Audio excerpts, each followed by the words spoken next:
Now, June is Migraine and Headache Awareness Month, and a local nonprofit is launching a global awareness campaign called Shades for Migraine.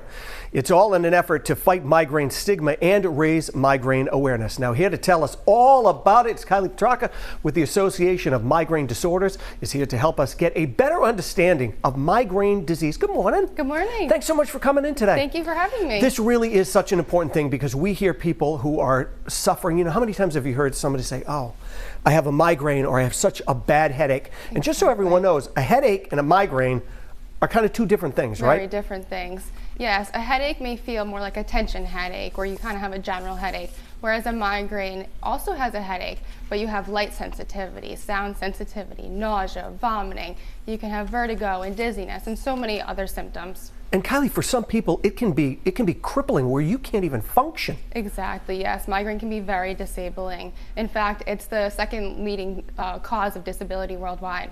Really? I had no idea. And the other thing I didn't realize, and I was reading it this morning, is women seem to be impacted by migraines more than men. Why is that? You know, poor women, they really get the bum, they get a bum rap. Exactly, yes. Migraine affects women 3 to 4 times more than men. And we're not entirely sure why, but we do think genetics and hormone factors play a role in that.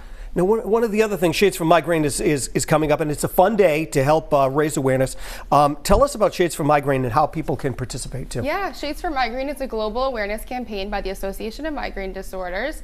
And we ask people on June 21st, on Wednesday, to wear a pair of sunglasses. All right, I'm putting mine on. I won't be able to see you after I put these on because I'm like blind, but I'm going to put them on anyway. Yep, take a picture and then post it to social media there with we the go, hashtag Shades for Migraine. Hold on one second, they're going to come back to us. Look right over there. There we go. There's our picture.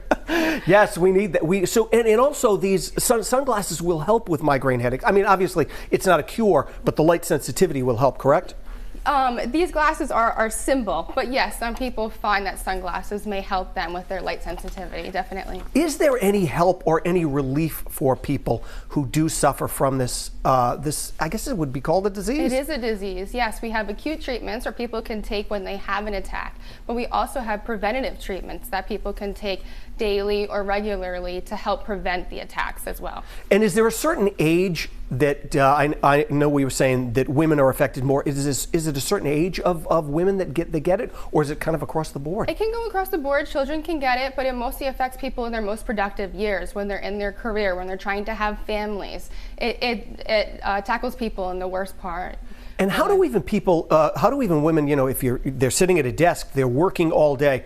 Women are under a lot of pressure all day between work and home life balance. It's very tough, and that stress cannot be good. And staring at a computer all day long can't be that great either. Yeah, people find that staring at screens can be a trigger for their migraine, but it's really talking to your workplace and asking for accommodations when necessary. Maybe there's an option to work from home if possible. So we're really trying to get that and raise awareness so people can change that in their workplace. Right, it really is something, because I've heard it so many times, people suffering from it. Is there anything that kind of triggers it? Is it, you know, caffeine that brings it on? Caffeine can, but sometimes it helps people as well. Changes in the barometric pressure can also be a big trigger for people. Lack of sleep, dehydration, those are all big triggers that many people have. And are you seeing that there is any way to not maybe cure this, but help people along the way? Yes, there are great new treatments out there. In the last 5 years, we've had a boom of new treatments. There are all different kinds, from injectables, IV treatments, everything you could think of, nasal sprays even. It will work as well. Yes. All right, Kylie, we're putting on our glasses again, and I'm going to attempt to read what it says there. Here we go. All right, so if you would like to find out more information about Shades for Migraine, you can head on over to our website. That is roadshow.com. I did pretty well, I think.